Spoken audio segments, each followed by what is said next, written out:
생생한 현장의 목소리로 함께합니다. 생생 인터뷰.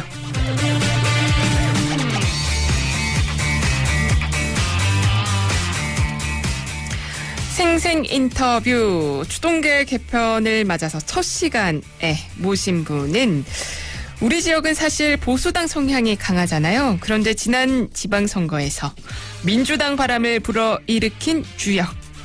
여당의 중진 정치인으로서 지역민의 여러 기대를 안고 있는 정치인이라고 소개할 수 있겠습니다. 더불어민주당 오중기 포항 북구 지역위원장 연결되어 있습니다. 안녕하세요. 네, 안녕하십니까. 오중기입니다. 네, 안녕하세요. 네네. 우리 지역 토박이 민주당 정치인인데 한 10년 넘게 여기 계신 걸로 알고 있는데 저희 경북교통방송은 처음입니다. 그죠? 네. 오늘 뭐 이렇게 처음 인사드리게 됐습니다. 예, 한번 간단하게 우리 청취자분들께 소개, 인사해 주신다면요. 네, 경북교통방송 청취자 여러분 안녕하십니까. 저는 더불어민주당 포항 북구 지역위원장 오중기라고 합니다. 네. 저는 뭐 포항 토백이로 한 10년 넘게 지역 정치에 열심히 하고 있고요. 또 이 자리를 빌어서 지난 6월 도지사 선거를 치르면서 또 많은 분들이 성원해 주신 것에 대해서 무척 감사하다는 말씀을 드립니다. 저는 또 이 문재인 정부 청와대 선임 행정관을 맡으면서 지역 여러 가지 많은 현안들에 대해서 공부할 수 있는 기회가 되었고요. 네. 앞으로 그걸 바탕으로 해서 우리 포항 발전 그리고 포항의 재도약을 위해서 열심히 뛰고 싶다. 이런 말씀을 드립니다. 네. 방송 들으시면서 안전 운전도 하시길 부탁드립니다. 네, 알겠습니다. 제가 처음 나오시기도 해서 여쭤볼 게 굉장히 많아요. 일단 네. 빠르게 첫 번째 질문부터 가보자면 네. 위원장님 지난달 포은도서관에서 가짜뉴스에 대응하는 당원교육 개최하셨다라고 제가 봤는데요. 가짜뉴스 우리 지역에는 어느 정도 심각하다고 보시나요? 예, 뭐 우리 지역뿐만이 아니고요. 이 가짜 뉴스를 저희들은 정확하게는 허위 조작 정보라고 표현을 하는데요. 네네. 그만큼 이게 허위 사실이 많다는 겁니다. 네. 흔히 이제 일베 사이트라든가 이걸 통해서 유포되던 것들이 최근에는 유튜브나 카카오톡 이런 것들을 통해서 광범위하게 유포되고 있는 거죠.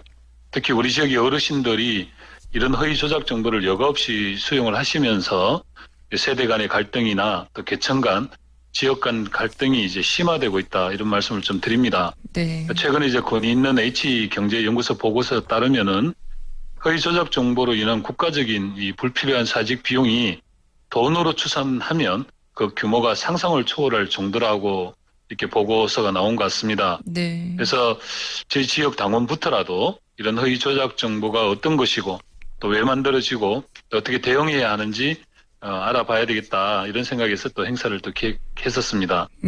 갈등 비용이라는 것이 사회적으로 있으니까 그 비용이 어마어마하다고 하더라고요. 네네, 그러면 그렇죠. 위원님 실제로 가짜 뉴스가 유통되는 걸 보거나 뭐 겪은 적 있으세요?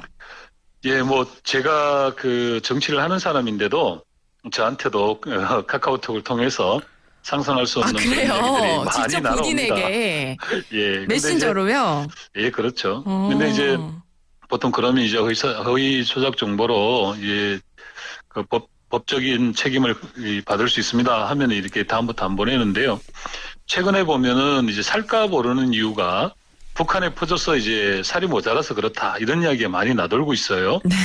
근데 실제로 보면 한 100만 톤 정도를 이제 북한에 보낸다고 했을 경우에 네. 80kg 한 가마니가 약 한 1250만 개의 분량이 됩니다. 네네. 그럼 25톤 트럭으로는 약 4만 대 분량이 되는데요. 하루에 25톤 트럭 100대씩 매일 동원해도 400일이 걸리고요. 하루 2번 왕복한다 해도 200일이 걸리는 거죠. 네. 200일이면 꼬박 7개월인데요. 25톤 트럭 100대씩 매일 2번씩 7개월 내내 왕복하면 이게 몰래 퍼줄 수 있는 일이냐. 저는 그렇게 생각하는 겁니다. 네네. 그래서 이런 흔히 이제 가짜 뉴스라고 하지만 이 허위 조작 정보가 우리 일상에서 많은 분들의 이제 현안 이 해안들을 눈을 이제 어지럽히고 있다 이렇게 보고 있습니다. 사실 쌀값 폭등의 이유는 이번에 올해 너무 집중호우, 뭐 태풍, 폭염, 기상 이후도 있었고, 그죠? 네네, 경작지가 그렇죠. 많이 감소한 탓들인데 네네. 사실 한 10개 이상의 매체들에서 쌀값 오르는 이유에 대해서 이렇게 타당하게 분석을 하고 하나 정도의 매체에서 그런 가짜 뉴스를 퍼뜨리는데요. 좀 네네. 우리가 듣고 싶은 것만 듣는 건 아닌가. 이런 생각이 들 때도 있어요. 네, 그래서 그렇습니다. 어떻게 이거를 좀 대응할 수 있을까를 생각했을 때 법안이 잇따라 발의된단 말이죠. 네. 근데 이거 법안 효용이 있을까요? 이게 이제 동전의 양면처럼 좀 어려운 문제입니다. 이게 그쵸. 언론의 자유가 상당히 좀 보장되어야 되는 것이 그러니까요. 기본이고요. 예.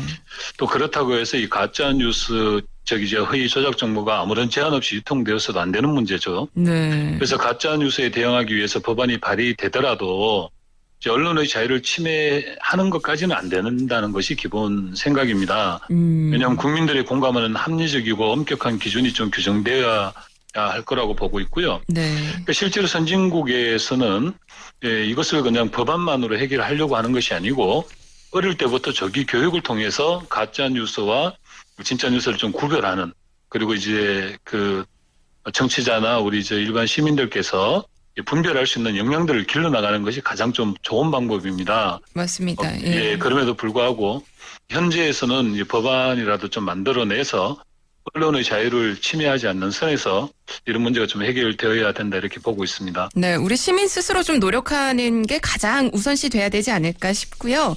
일단 가짜뉴스에 대해서도 이야기를 많이 나누고 싶지만 저희 시간이 정해져 있는데 여쭙고 싶은 건 이렇게 많네요. 다음으로 좀 넘어가 보면 네네. 위원장님, 지난 6.13 지방선거 때 한반도 신경제지도라는 구상을 제안하셨는데 네. 그런 비슷한 사업들이 실제로 경북과 포항에서 실현되는 모습이 있어요. 한러 지방협력 포럼 때 문재인 대통령이 선언한 포항 선언도 있고 네. 어떤 부분에 가장 중점을 두고 활동하고 계세요, 지금은?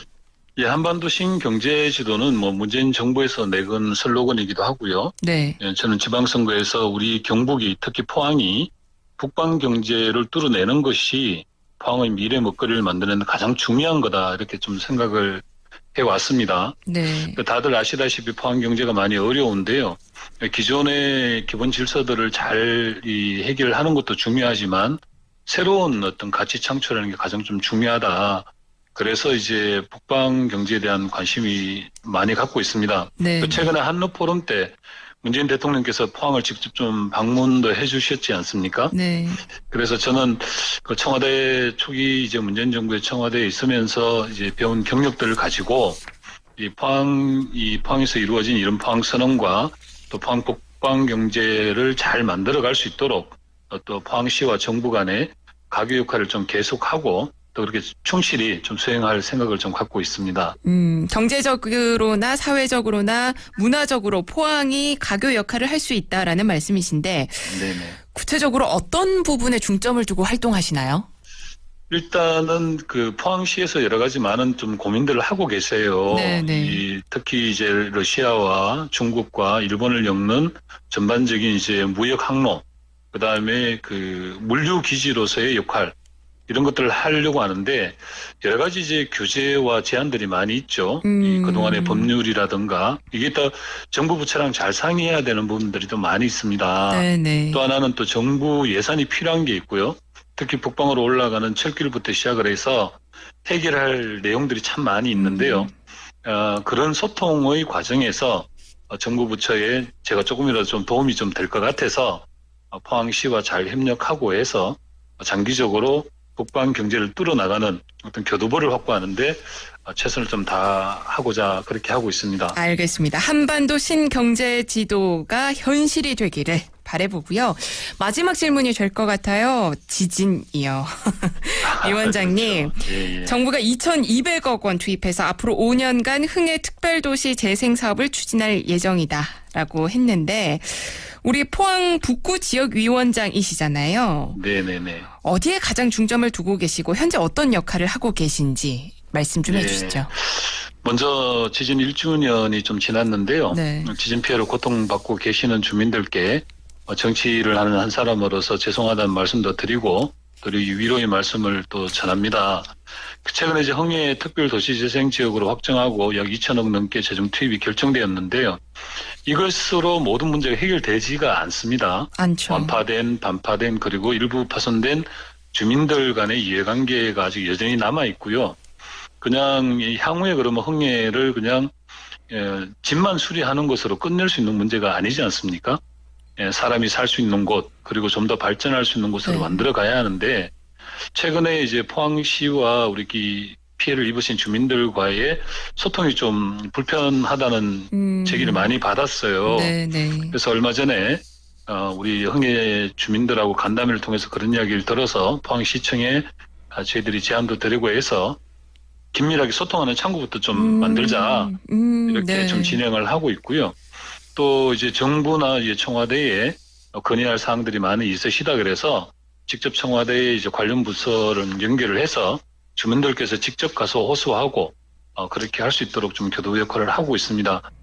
어쨌건 지진 피해를 이제 복구하는 것도 중요하지만 향후에 이런 지진이 다시 좀 재발하더라도 이 안전을 최우선해서 저희들이 인프라를 잘 구축하는 것도 중요하고, 향후 이제 흥해가 더 발전할 수 있는 새로운 어떤 이 물꼬를 좀 터내야 된다, 이런 생각을 하고 거기에 좀 매진해서 일을 하고 있습니다. 네, 맞습니다. 주민들이 나의 터전이다, 나의 보금자리다라고 느낄 수 있도록 애써 주시기 바랍니다. 오늘 말씀 고맙습니다. 네, 고맙습니다. 더불어민주당 오준기 포항북구 지역위원장이었고요. 이 시각 교통